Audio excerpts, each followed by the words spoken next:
The first time I saw an understudy go on was in Into the Woods at Homefront Players a few years ago.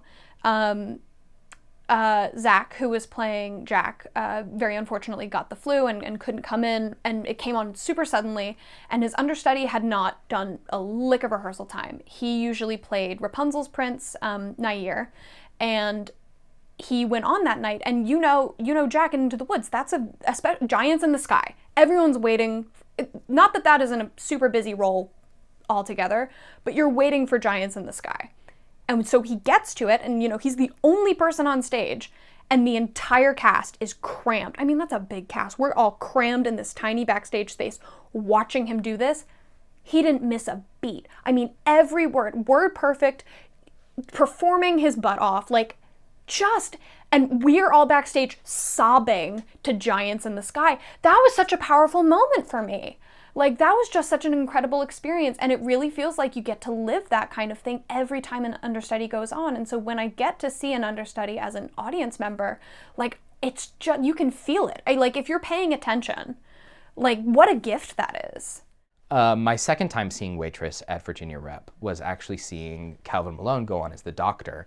And it was just amazing seeing the show for the second time and seeing the nuances that Calvin was bringing to the performance. And really just supporting my best friend, who had been agonizing over the text. And you could see the nerves in his face in the days before the performance. But it was just I was so proud, and I couldn't stop crying at the end of the show because I was just so proud of him. So my very first professional contract was with Virginia Rep doing Mamma Mia. And I got the email in my inbox. I booked the ensemble, and I was so excited. This is the start date, all the details. Keep scrolling down, and it says understudy Donna. And initially I said, that's not right. That can't be right.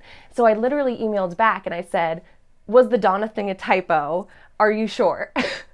I could not believe it. And it turns out it wasn't a typo.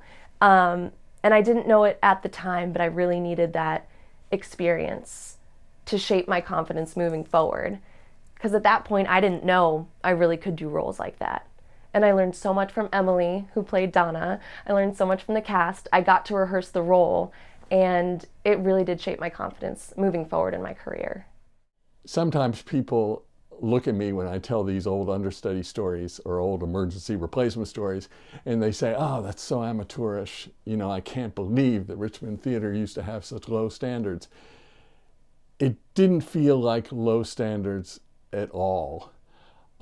Richmond Theater has always had extremely high standards to the best of my knowledge. And it was interesting when we went to London one time, we take a group for Covington Travel across the pond every so often. And we went to London, we had tickets for Equus, starring Daniel Radcliffe and the guy who played Mr. Dursley in all the Harry Potter movies, who's really a fine actor. And we were there about a week after opening, and that actor, whose name I can't remember, was ill. And in London's West End, they did not have a prepared, rehearsed understudy. A guy came on with the script, and he did fine. And Daniel Radcliffe would literally grab him by the shoulders and put him where he needed to be so that he wasn't in the dark. And after I saw that, I went, well, we did the best we could in our days at Richmond Theater, and that was just fine. An experience that I had as not an understudy, but as an assistant stage manager for a production, we were doing a show, and the lead actress, 4 hours before going on, was in the hospital with E. coli poisoning. And we had two options: shut down the show, it was only a weekend show, or the show goes on and they would have someone come in and cover the track. We did not have understudies for this show.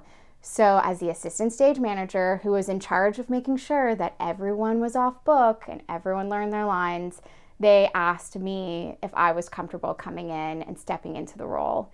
And I distinctly remember them having a book. They made like a prop book for me with all my lines in it so that I could have it. The curtain goes up. I'm standing on a balcony. I have my book and I just close it. And I put it on the ground because I knew that I had the lines in me. And then if I went on and I looked at the book, I was going to psych myself out. And the audible gasp in the room, because it was full of people I knew that knew the book had the lines. And when I closed it, they just were like, okay, here we go. And it was one of the most incredible experiences of my career. I was certainly not word perfect, but it was really fun to be able to go on. I don't think I had acted for 2 years before that. And I was able to go on for 3 more nights after that. And I was perfectly off book by the second night. I was out at the Lost Colony in North Carolina, and I was playing a track of the Fire Indian for a year, so I basically had to set things on fire. That's all I did. I got to have a mohawk and run around and set things on fire and scream. That was the best track ever. But at the end of the summer, I had to, the lead actor for the Warrior Indian Wonkies, the actor had to leave town, and I got to go on for the last 3 performances. And his whole track is basically fight scenes. So this was the moment in my life that changed my love for stage combat, because I had already had to learn so many random tracks of stage combat in the show, and to learn these really intense fights so quickly, I had 24 hours to learn them, and I did them for 3 days, and it was so exhilarating. So for Dial M for Murder, I was understudying for my very first time the 2 female roles in it, Margot Wendis, Maxine Hadley, who have 2 very different dialects. And it was throughout that process that I discovered about myself that I learn and memorize by doing. So not getting those reps in person, I had to find a totally new way to learn the material. And my goal with it was to know both roles so well that I could do the scenes where they talk to each other, swapping back and forth between each dialect, each character. It was very Jekyll and Hyde, but I was able to do it, and I was very proud of myself. It was probably the biggest challenge I've ever faced artistically. Dial M for Murder, where our understudy, Kendall Walker, was tasked with playing both the lead female roles. That's a lot. And yet, as I mentioned earlier, Richmond, she stepped right up. She knew both those things. We could have had her in for either one at any time. It just so happened that in Hamlet we didn't have understudies, and so when an actor got sick, Travis Williams agreed to step into the role quite graciously and on book. Now Travis is fabulous and wonderful, and had, studied as much of the role as he could, and had seen the performance. And so, bless his heart, he's on stage, on book, and there are a couple of scenes where, he is there with me, and he doesn't quite know where to stand or where to go. And so I'm guiding him with just hand movements to get him to come to my side or come closer to me or something. So after the first performance, we just laughed so hard because he was just so grateful. I was just kind of guiding him along, on stage. It was actually a lot of fun, and again, just really grateful that he was able to do that, and to see him, portray that character and step in with such grace and fortitude, I would say, because he really, really, did the best that he could, and it turned out fabulously. While I was doing The Wizard of Oz, at the end, the wizard gets in his balloon and it gets raised up and it floats off stage. I didn't know that once it went off stage, I was to grab a rope on the offstage side so that it wouldn't come back on. So I did my goodbye, goodbye, goodbye, floated off stage, floated back on stage. I went, hello, goodbye, goodbye, just came to say goodbye again, and floated off stage, at which point a crew member went, grab the rope! And I grabbed the rope and I didn't have to go back on. So it was a Friday night show, was the first night that I had to go on for Suzanne. 7 o'clock curtain for A Year with Frog and Toad, 8 o'clock curtain for My Fair Lady. Year with Frog and Toad went down at 8:30. My scene as Mrs. Higgins my first scene was the Ascot Gavotte.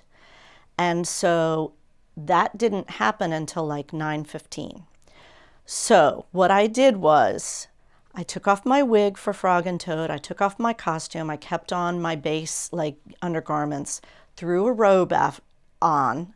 I ran down the stairs out of the Barksdale. Chase Niffen was waiting in a running car.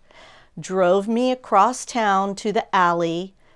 I think it was probably Andy Boothby was waiting at the door and let me come in, and I had time to run my lines, put on my costume, put on my makeup, put on my wig and everything, and then walked out on stage for the Ascot Gavotte with Andy Boothby for that scene. So that was a crazy one.